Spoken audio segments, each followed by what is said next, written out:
Good morning, everyone. Happy Sunday. Welcome to Sports News Flash at 12 with your weekend sports anchor, Miguel Medina. Happy New Year. I hope you guys are doing well and, continue to enjoy this fantastic weekend of sports. College football, we're down to four teams now: Texas, Ohio State, Notre Dame, and Penn State. Two phenomenal matchups, Ohio State versus Texas. That's going to be fun to watch. But the one that I'm excited more is Notre Dame versus Penn State. These two teams are very good on defense. And Notre Dame, what they did to the Georgia Bulldogs was sensational. It was unbelievable, their performance against the Georgia Bulldogs, who have won the national championship twice recently. You have Ohio State, who absolutely picked up apart the number one seed team, Oregon Ducks. That was a fantastic performance by Ohio State. Texas, they were fortunate to win the game against Arizona State. Arizona State should have won that game. If you saw the game, then you know what I'm talking about. I won't say that the no targeting call cost them the game because they came so close to winning the game in the first overtime. That fourth down and 14, Quinn Ewers, that was the biggest play of his football career so far. Arizona State just needed to make one stop, and they didn't. So they had chances in overtime, but I just felt like after that no targeting call, especially when Quinn Ewers threw a touchdown on 4th and 14, that just sucked the wind out of Arizona State. But man, Cam Scatterbull, he's gonna be. I have a feeling he's gonna be phenomenal in the NFL. I love his toughness. I like his willingness to win, his commitment to win. I became a fan of him. I mean, Arizona State, they have nothing to feel ashamed of. It was one of the biggest turnarounds of the season, and they're not done. There's some unfinished business. Kenny Dillingham, Sam Levine. I mean, these two, they're gonna stick around for a while. And Arizona State should do the smart thing and build around the quarterback. What this freshman kid did this season was sensational. Cam Scatterbull, I'm looking forward to see what he's going to do in the NFL. What a season for Arizona State. I wish they would have won that game. I wanted them to win that game, but they didn't. So now it's Ohio State and Texas. Who do I pick for Ohio State and Texas? I'm going with Ohio State.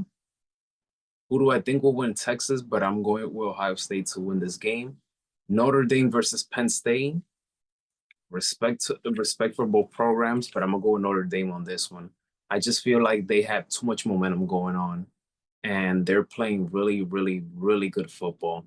Ever since that loss in week 2 against Northern Illinois, they were embarrassed, and that really put so much wood into the fire in that program, and they just haven't looked back ever since.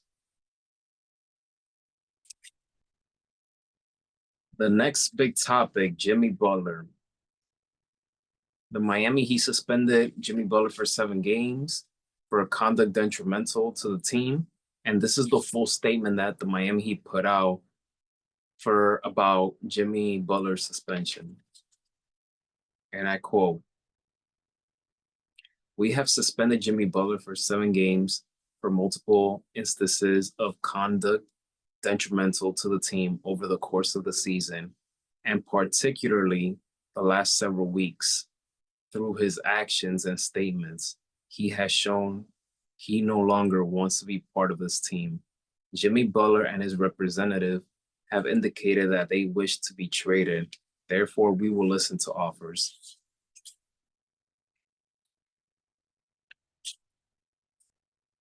It's a very sad, and ugly breakup between Jimmy Butler and the front office.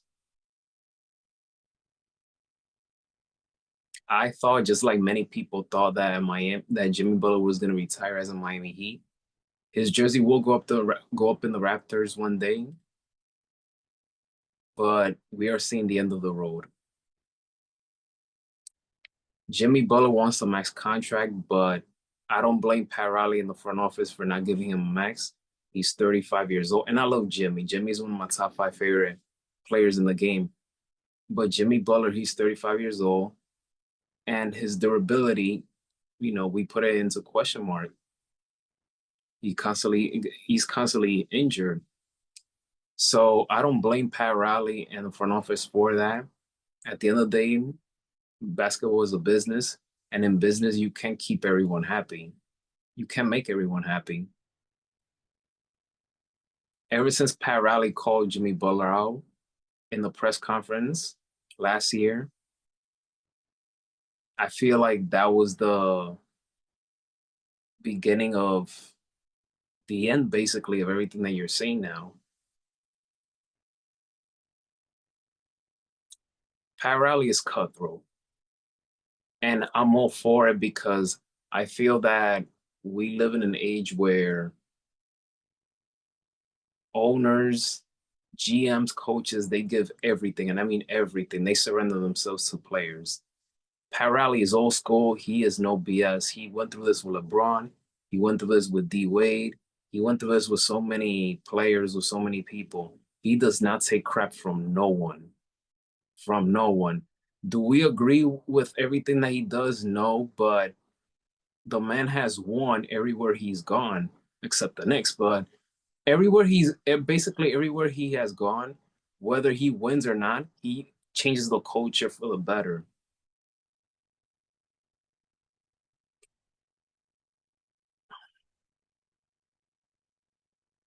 I got agitated, irritated with some basketball insiders, with some media members that I saw on TV, that you have some of them basically saying that, basically thinking that Parali should tone it down a notch because that's not the world that we live in anymore. And I'm like, huh? No, no. I feel that Parali he should stick to his guns and continue being this cutthroat person that he is because you can't surrender yourself to players. And players nowadays, athletes nowadays, if you don't give them something, they're gonna whine and complain their way out. I'm not saying that's the case with Jimmy Butler because I highly respect his game, and he's one of those players that I really want him to win a championship before he hangs it up. And I wanted that to happen in Miami, but I hope that he gets it somewhere else. That's not the Celtics.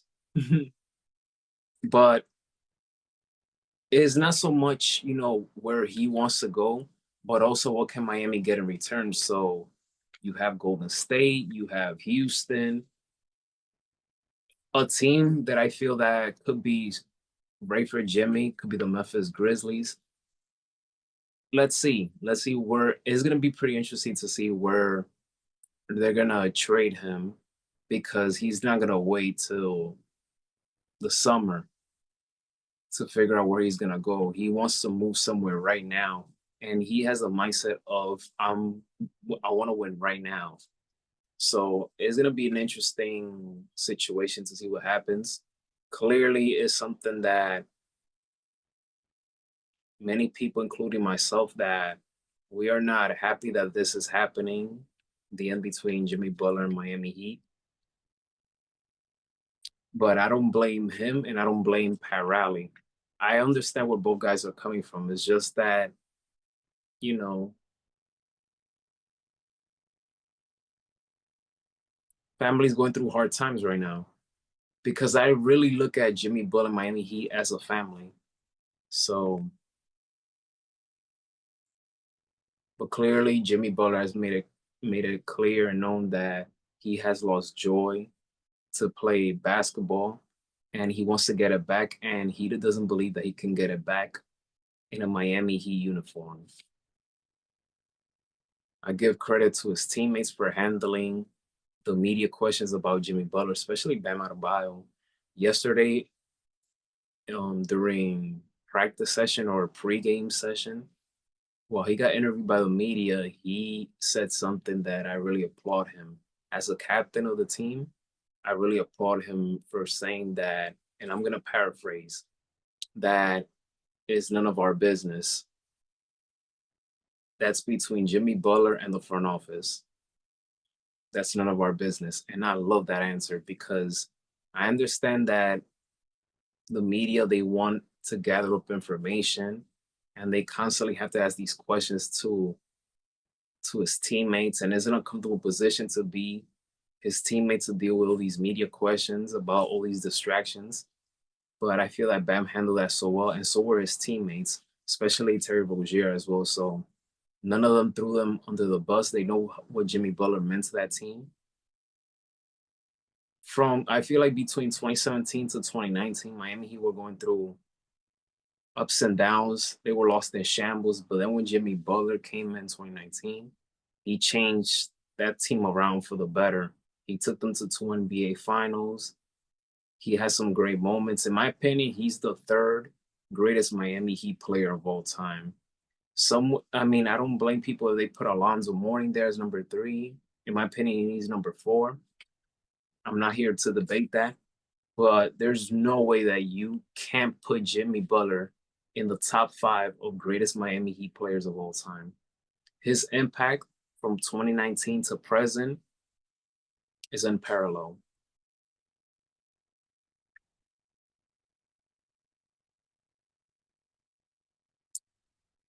The century is the first event in the 2025 golf season. So far, it's been impressive. Hideki Matsuyama, he had he's doing great so far in round two, which was on Friday. He was at the top of the leaderboard. He had a one-stroke lead over Colin Morikawa. And now after round three, which was yesterday, Saturday, he has a one-shot lead over Colin. So he has negative 27.62. Colin Morikawa has negative 26.62. So one of them is gonna win it today for round four of the century, which is in Maui, Hawaii. So it's gonna come down to between one of them. Who will win the century? Hideki Matsuyama or Colin Morikawa? Something tells me that it's gonna be Hideki Matsuyama. I like the way he's playing. He looks very composed out there, and he's starting off the year very well. Colin as well, but Hideki, I feel like he has a little bit of more of an edge to him with his putting, and I just feel like he has a lot of momentum going on. So I think Hideki will win the century and pick up the first one of the 2025 season. Today is also the regular season finale of the NFL regular season, week 18. Last night, Baltimore Ravens, they clinched the division. They're the number three seed in the AFC. The Cincinnati Bengals defeated the Pittsburgh Steelers 19-17. They finished the season at 9-8. They still have their playoff hopes alive, but they're gonna need some help to get in the wild card. Game of the week, Minnesota Vikings versus Detroit Lions. That's gonna be you have two teams that are 14-2, so let's just wait till tonight for that. And who do I think will win? I feel like in a tie game, Detroit will win. Yes, they got decimated with injuries, but I feel that they're gonna win. Especially if they're playing at home, they're gonna win. So wow, but that's the game of the week. Of course, Saquon Barkley. I know that many people are disappointed that he won't get a chance to break Eric Dickerson's record. But at the same time, I don't blame the Philadelphia Eagles coaches and front office in terms of wanting to save him for the playoffs because they're trying to win the Super Bowl this year. It would have been interesting to see Saquon Barkley break the record against the New York Giants, his former team. That would have been even more, um, it would have been even a more of a even a better revenge, I should say. The fact that the New York Giants didn't took care of him. In his eyes, he probably feels that way. But it would have been interesting. It would have been interesting. I don't blame the Eagles for doing what they did because at the end of the day, you're trying to win. And I don't blame the fans and the teammates or former players that think that they wanted to see the record being broken. But it's a tough game. It's a tough game because it's a game where a lot of injuries can happen at any given moment. So the Eagles are chasing Super Bowl over record, and I don't blame them. I don't blame the front office, coaches, and everyone else that was behind this decision to make sure that they keep Saquon Barkley safe and get him ready for the playoffs. And that concludes this episode of Sports News Flash at 12. I hope you guys enjoy this episode. Please hit that thumbs up. Don't forget to hit that subscribe button. Enjoy the Century Round 4. Enjoy NFL regular season finale. And as always, be safe and may God bless each and every one of you. I'll see you guys next Sunday for a new episode of Sports News Flash at 12.